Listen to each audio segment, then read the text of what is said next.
Hi friends. तर आज 7 मार्च रोजी झालेल्या समाज कल्याणच्या वेगवेगळ्या 2-3 शिफ्टमधले प्रश्न आपल्याकडे आलेले आहेत आणि ते मी आता तुमच्यासमोर लिहून काढलेले आहेत. तर पाहूयात एका एका विषयाला आपण हाताळूयात. तर सर्वप्रथम मराठीमध्ये विरुद्धार्थी शब्द विचारलेले होते. संदिग्ध हा एक शब्द आपल्याला सांगितलेला आहे आपल्या फ्रेंड्सनी. तर त्याचा अर्थ अनिश्चित असा होतो. तर मग त्याच्या विरुद्धार्थी आता ऑप्शनमध्ये काय असतील माहिती नाही. तर अलंकार 2 विचारलेले होते प्रश्न अलंकारावरती. त्यानंतर समासावरती 2 प्रश्न होते. त्यामध्ये एक शब्द अनादर हा एक शब्द विचारलेला होता.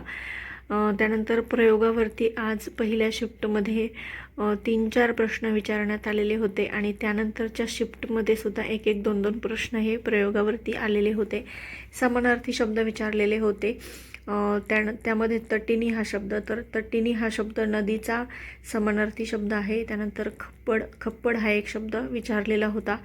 तर याचा अर्थ सुरकुत्या पडलेला असा आहे.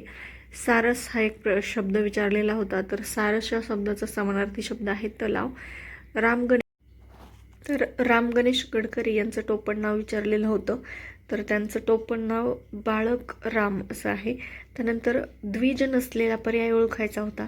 तर द्विज यामध्ये 3च गोष्टी आहेत. पहिला आहे दात, दुसरा आहे ब्राह्मण आणि तिसरा म्हणजे पक्षी. तर या व्यतिरिक्त जो पर्याय असेल तो असेल या प्रश्नाचं उत्तर. त्यानंतर कवी गिरीश यांचं टोपण नाव विचारलेलं होतं. तर ते कानेटकर असं आहे. त्यानंतर पावसाळ्यामध्ये सगळीकडे शेते हिरवीगार दिसत असतात. यामध्ये वाक्यपृथक्करणावरती एक प्रश्न होता या वाक्यातील. त्यानंतर दासोपंत यांचं टोपण नाव विचारलेलं होतं. तर तुमच्यापैकी कोणाला माहीत असेल तर ते कमेंट बॉक्समध्ये कमेंट करा. मला आता आठवत नाही आहे. त्यानंतर वाक्प्रचार होता खुणगाट बांधणे. त्यानंतर मित्रमेळा संघटनेची स्थापना. आता हा जीकेचा प्रश्न आहे, इथे चुकून लिहिला गेला आहे. तर पाहूयात इंग्रजीचे काय काय प्रश्न आलेले होते. तर इंग्रजीमध्ये क्लॉज टेस्टवर एक प्रश्न होता. अँटोनिम्स त्यांचं फेवरेट आहे. सिनोनिम अँटोनिमवरती ते 2 किंवा 2पेक्षा जास्तही प्रश्न विचारतात. तर 2 अँटोनिम आज आलेले होते. सिनोनिमसुद्धा 2 आलेले होते. पॅराजंबलवरती 2 प्रश्न होते. पॅसेजसुद्धा 4 ते 5 प्रश्न, 5 प्रश्न धरूनच चला पॅसेजला. त्यानंतर प्रिपोजिशन्सवरती सुद्धा 1-2 प्रश्न प्रत्येक बॅचला येत आहेत. आर्टिकल्सवरती 1-2 प्रश्न येत आहेत.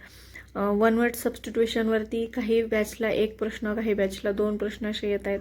एररवरती सुद्धा एखाद दुसरा प्रश्न आपल्याला पाहायला मिळत आहे.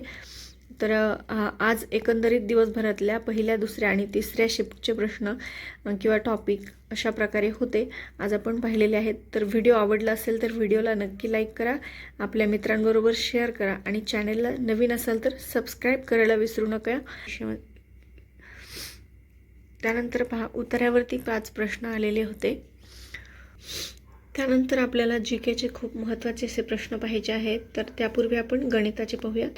गणितामध्ये गुणोत्तर, प्रमाण, ॲज युजल, नफा तोटा, समीकरण, वेळ, वेग, अंतर, बुद्धिमत्तेवरती आज पहिल्या शिफ्टला 2 प्रश्न विचारलेले होते.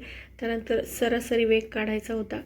तर यामध्ये पहा, वयवारीवरती सुद्धा प्रश्न विचारण्यात आले. पदवल्यांवरती सुद्धा प्रश्न विचारण्यात आलेले आहेत. तर आपण आता जीकेकडे वळूयात. तर जीकेमध्ये पहा, जागतिक वारसा यादीमध्ये समाविष्ट नसलेला किल्ला विचारण्यात आलेला होता. त्यानंतर बुद्धिबळ म्हणजेच पहा, खेळावर सुद्धा प्रश्न विचारले जात आहेत, त्यामुळे ते सुद्धा करायचे आहेत. बहामनी साम्राज्यावरती प्रश्न विचारण्यात आलेला होता. त्यानंतर पहा, चुकीची जोडी ओळखायची होती, असे सुद्धा काही प्रश्न येत आहेत. प्राणी दिले जात आहेत, त्यांचा आवाज किंवा त्यांचं समूहदर्शक शब्द दिले जात आहेत. तर प्राण्यांच्या आवाजामध्ये आज वाघाचा विचारलेला होता चुकीची जोडी. तर वाघाची गर्जना नसते, तर वाघाची डरकाळी असते. सापाचा फुतकर असतो आणि वेलींचा समूहदर्शक शब्द जर विचारला असेल तर तो कुंज असतो, वेलींचा कुंज. उजाला योजना विचारण्यात आलेली होती. भाकरींची काय असते तर चवड असते आणि मोळी ऊसाची किंवा लाकडाची मोळी असते. त्यानंतर G20 वरती सुद्धा प्रश्न विचारण्यात आलेला होता. तर एक्झॅक्ट काय प्रश्न होता हे आपल्याला माहिती नाही आहे, परंतु G20 वरती सुद्धा प्रश्न विचारण्यात आलेला आहे. 2024 मधील जीकेवरती जास्त प्रश्न विचारण्यात येत आहेत. एखादा अर्धा प्रश्न अगोदरचा येतोय, म्हणजे 23चा किंवा 22चा असे त्यानंतर IPLचा उपविजेता संघ विचारण्यात आलेला होता. त्यामुळे महिलांचा विचारला आहे किंवा पुरुषांचं ते आपल्याला माहिती नाही आहे, परंतु ते सुद्धा इथून पुढे परीक्षा आहे त्यांनी व्यवस्थित अभ्यास करून जा. पुढे पाहूयात आपण कुठले प्रश्न होते ते. तर तुम्हाला थोडासा बॅकग्राऊंडला आवाज येत असेल, कुत्री वगैरे भुंकतायत बाहेर.